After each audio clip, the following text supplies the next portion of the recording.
Whipple Family Misadventures Book 1. Welcome to the Parent of an Alien Hedgehog Club, Chapter 18.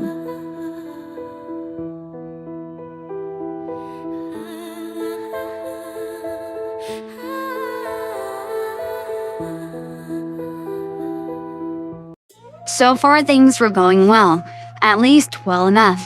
Shadow had spent part of the night planning out how to make this work instead of sleeping. He didn't mind. He knew that he didn't need as much sleep as Silver did. It was nice to get lots of sleep, but missing some didn't bother him. First, they had to make sure he and Silver stayed home while Wade went to work. That was extremely important. They had to be ready for when this Pete guy shows up, because that man had no idea he was going to talk to two hedgehogs. That was going to be the hardest part. It would have been really nice if they had some kind of disguise, so he thought that they were human. But that was impossible. Humans got scared sometimes when they first saw them, or reacted weirdly. He and Silver would have to be ready for that. The massive downside was Shadow knew he would have to talk to a complete stranger for this, which he hated and was close to torture for him. But he had been quietly practicing and preparing what he would say. He was aware that he could let Silver do all the talking, but he also knew Silver might mess everything up. The other hedgehog was alright, but he didn't know anything about planning or how to handle situations. As far as Shadow knew, Wade had no idea what they were up to. He did keep looking at them like he was wondering something, but after Shadow told Silver to stop acting weird and just be normal, Wade stopped doing that. As soon as they finished lunch, Shadow put his plan into motion. Can we stay here? Wade puts his glass down slowly. What? When you go to work. When Shadow only got a blank stare in return, he frowned in confusion. You told Tom you were going to work today. Oh, right. You guys want to stay here? Both of them nodded at the same time. The man made a noise under his breath. I guess. You both know the rules? Shadow forced himself to take a slow breath and not get excited. Waiting for Wade to leave was torture. Shadow kept glancing at the clock. Even though they had plenty of time, he was still worried. What if Wade changed his mind or decided not to go? It wasn't like they had any way of telling Pete not to come over. Finally, Wade got his coat and shoes on and headed for the garage. I'll be back in a few hours. Okay, bye. Have fun.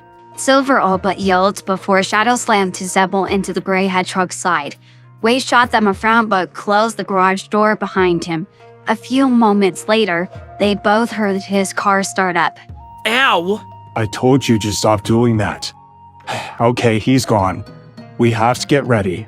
Silver trailed behind him like a balloon. Ciao. Shadow glanced around the living room, taking notice of what they had to use in such short notice. If only the two of them had more time to prepare for what was coming.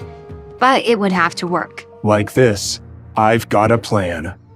30 minutes later, they were ready. They probably would have been ready faster, but Silver had insisted on stopping partway to get cookies. While it was inefficient, Shadow had to agree that cookies were always welcome. So what do we do now? Silver asked, wiping crumbs away from his muzzle. Shadow positioned himself so he could watch out the window. They would know the moment that he arrived. They couldn't take a chance on him showing up randomly and catching them off guard. Now, we gotta wait. That would be difficult for the other hedgehog who wasn't very patient. Silver dragged another stool over, probably so he can conserve his energy by not using his power to hover. Do you think he'll be late? I don't know. For a bit, it seemed like Pete might not show up. He didn't come on time, and both of them were starting to get nervous. Maybe he was a liar and had known that they weren't Wade, or worse, he had gone to where Wade worked and told him the truth. After what seemed like forever, a red car pulled up into their driveway. There he is. Hurriedly, Shadow jumped down and pulled Silver after him. Get ready. He said and ran to get into position behind the corner, while Silver went to hide in his spot, just as they planned. This would work if they followed the plan. As soon as the man knocked at the door, Silver used his powers to unlock the door and open it. It was a nice touch. the door looking like it was opening on its own. Come on in. The man entered the living room. Hello? Wade? Shadow took a deep breath for courage and stepped out into view, arms crossed. Pete, I assume? He heard someone say that on a TV show that Wade had watched a few nights ago, and it sounded cool. The man's jaw dropped when he saw Shadow, although thankfully he didn't scream. That was always annoying. He did take a step backwards like he was expecting an attack. What? Please have a seat. Shadow said, waving a hand towards one of the chairs from the dining room table that they pulled into the living room. Regrettably, the human didn't listen and instead turned to get out. Unfortunately for him, they were ready for this. Before he could get close to the door, Silver rammed the couch in front of the door with his powers. That blue glow lighting up his face as the human gasped. Please, sit down. Very slowly, the man walked towards the chair and sat down. He looked scared. Shadow felt conflicted about that. On one hand, there was the idea in his head that you should be scared of us, and it made him feel powerful. But on the other hand, this man was pretty big and it seemed almost silly to him. Humans once again being strange. So are you Pete or not? Yes? Where's Wade? What are you? What are you doing at Wade's house? Pete demanded, as if they were the ones intruding and not him. His gaze darting back and forth between the two of them. Silver puffed out his chest and climbed up onto the coffee table, which was a good idea. After a brief consideration, Shadow hopped up there as well. It helped make up for how embarrassingly short they were. Wade's not here. We're hedgehogs and we live here. A look of doubt and disbelief crossed Pete's face. Hedgehogs? You're not from here. Wade is keeping talking alien hedgehogs in his house as pets? We're not pets. Yeah, if anything, we're keeping Wade as a pet. Blinking, Shadow looked over at Silver out of the corner of his eye, trying to communicate that wasn't part of the plan, but the gray hedgehog kept talking. We make him take care of us and do whatever we want and everything. Right now, we made him leave and go get us more ice cream. And he does, because we told him to. Pete looked bewildered, as if that concept was impossible. Shadow did think it could have been possible, but it also would have been really difficult. So, he takes care of both of you, buying you food and everything else you need, and uses his money to pay for it? Yes? Because that's a pet. That makes the two of you his pets. The two hedgehogs shared a startled glance as they considered that for a moment. We're not pets. Who are you and why did you want to talk to Wade? He wasn't happy to see you yesterday. Well, like I said on the phone, my name is Pete. Wade is my son. I've been trying to get into contact with him for a while. I need to talk to him. What's with the glitter? Silver's jaw fell open. Shadow had always thought he wasn't that good at hiding his emotions. Sometimes he didn't even try. You're his dad? Silver asked, tilting his head to the left. For some reason, he had decided to ignore the man's question about the glitter. Shadow approved of that. Yes? The two of them shared another look, a long one. Wade had never mentioned that before, and he had said this man was no one and not important. That didn't make sense if this was his dad. But then again, maybe Wade had never gotten around to it. Silver scowled. Apparently, he felt differently. I think you're lying. Why would I lie? Especially to the little alien kids. We're not little kids, and why wouldn't Wade have talked about you before? Shadow suddenly had an idea that would help them. I know how to find out if he's lying. Use your power to hold him still. The gray hedgehog nodded and his hands lit up. A second later, the older man was surrounded by that same blue light. His face turned to wonder shock, especially when he realized that he couldn't move. Hey! Ignoring him, Shadow jumped down and went to pull the man's wallet out of his coat pocket before he returned to the coffee table and opened it. Ignoring the man's protests at what was happening to him, he'd seen this before. Humans usually kept their important stuff in their wallets.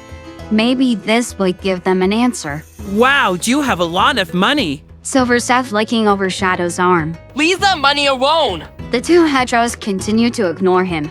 Shadow wasn't sure about Silver, but he still didn't really understand money. He knew he needed it to get stuff from the store, but he wasn't sure why humans used pieces of paper for that. Sorting through some of the other stuff, Shadow pulled out a plastic card that had Pete's picture on it and studied it closely. Whipple. Isn't that how you spell Dad's last name? The man behind them was still trying to struggle his way out of the grip of Silver's power. Dad, I think so. Guess he really is Wade's dad. Okay, let him go now, Silver. Silver gazed at the angry human in front of them. But what if he tries something? Then you can hold him again. Shadow said. As soon as Silver released him, he offered the man his wallet back, who snatched it back, which was very rude. Why doesn't Wade talk about you? I don't know. It was something I wanted to discuss with him. All of a sudden, they heard footsteps coming up the steps of the porch. Shadow froze, and so did Silver, staring at the door in horror. No one was supposed to be here or be coming back. Whoever it was tried to open the door and couldn't due to the fact the couch was still blocking the entrance. What? What's wrong with this door? That was Wade's voice, and he didn't sound very happy. Silver's hand latched upon Shadow's arm, and he squeezed tightly, taking advantage of the fact that they were not paying attention to him anymore. Pete stood up. You both seem a little upset that he's back. There was a thump against the door. He was trying to force it open to get inside. Open this door right now. Wade yelled, his tone turning darker and angrier, almost as if he already knew. Silver and Shadow looked at each other, fully aware this wasn't going to end well. Shadow gave him a short nod, and after a pause, Silver slid the couch out of the way so Wade could come inside. He might not have had his kids very long, but he was getting to know both of them quite well, and he could sense that something was off. The annoying thing was he didn't know what that thing was. Since he didn't have much to work with, he decided to just pretend like he knew nothing had been going on. Until he was about to leave when both Silver and Shadow came to the garage door to say goodbye to him. And then he saw the two of them watching from the window, like they were making sure he actually left. That was suspicious. They had never done that before. Not that he was going to tell them that. He didn't want either of them to try harder to hide their tells. Sitting at work helping Tom with some paperwork, his mind kept going back to the house and what they could be up to. What could they possibly want him away for? Whatever the reason, it couldn't be good. Finally, he realized he wasn't going to get any work done like this, not when he was worried about his kids.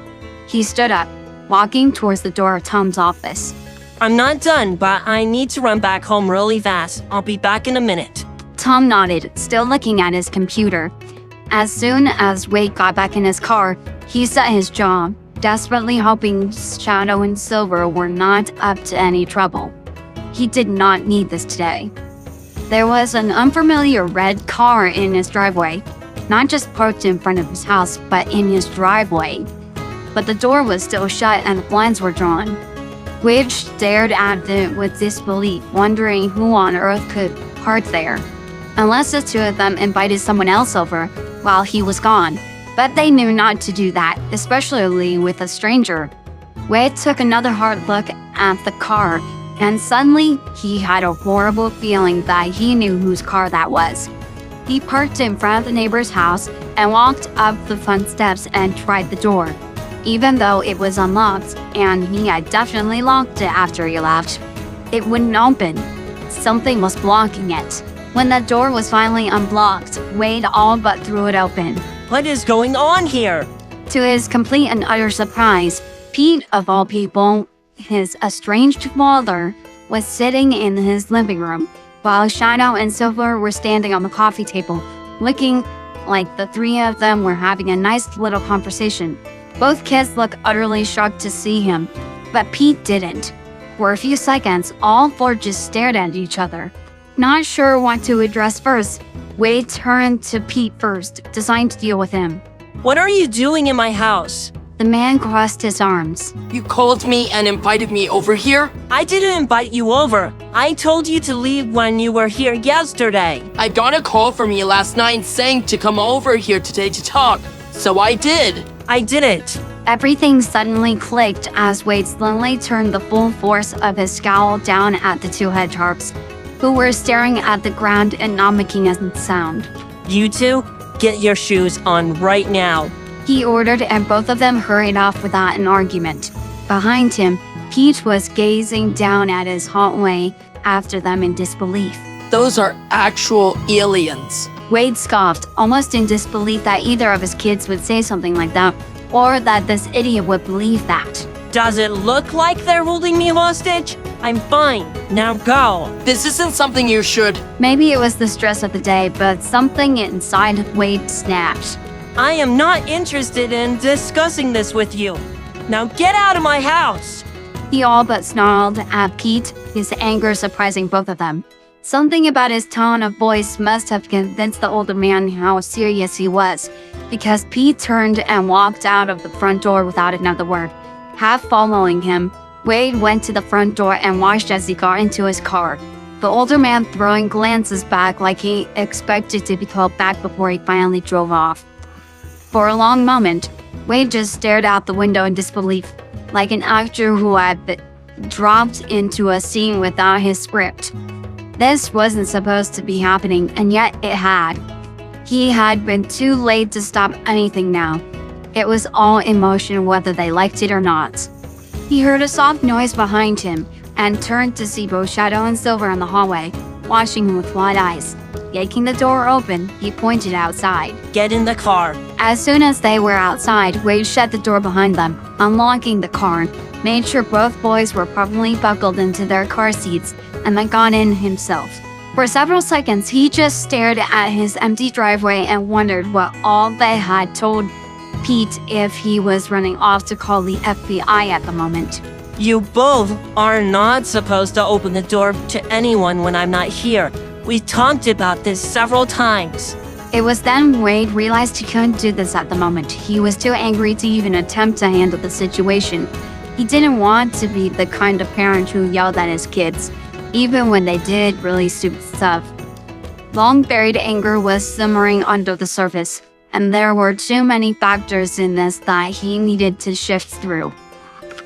If this had been different, he would have left them home to go for a walk or a drive while he dealt with his own emotions. But what just happened proved he couldn't do that. First the glitter and now this. What am I going to do with you two? He muttered under his breath. After he managed to take a few deep breaths in an attempt to calm down, he drove back to the police station.